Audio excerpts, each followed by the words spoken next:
ako, lumubugan sila sa yan kong barko. Inalod ako sa lakas ng hangin, hanggang sa mapadpad ako sa buhangin.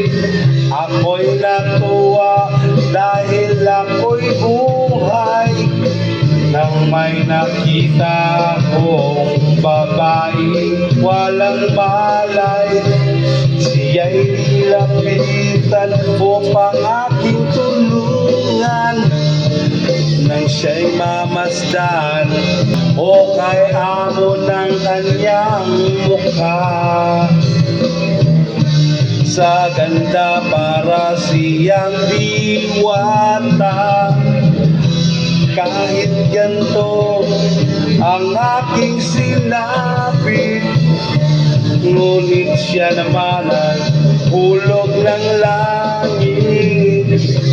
Sa isla puting bato, naging sarili namin ang mundo. Dahil lang doon, kahit kami ay magpagulong-gulong.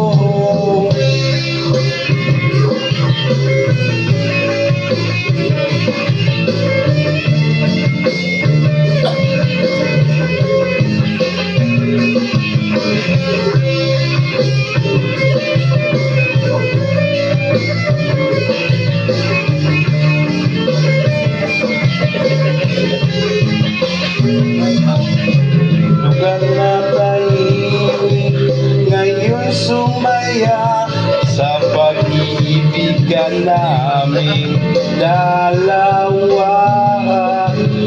Nalulod ako sa kanyang mga halik at sa yakap niya na anong higpit.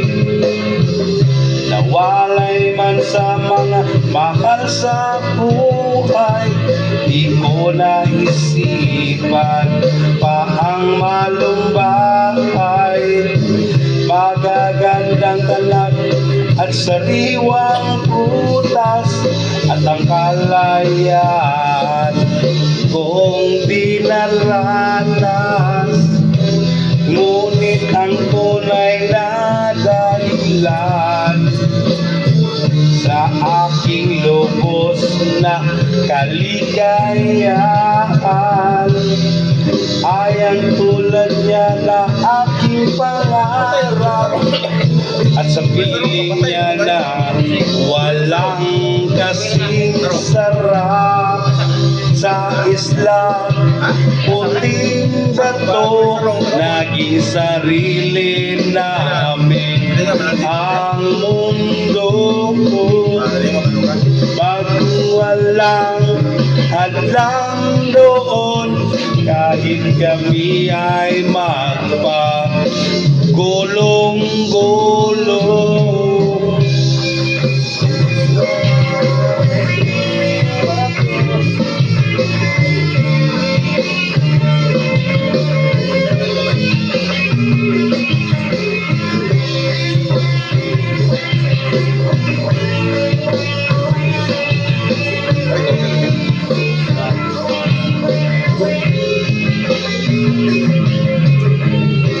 Hinimot namin ang aming problema, paraiso na para sa amin ang isla.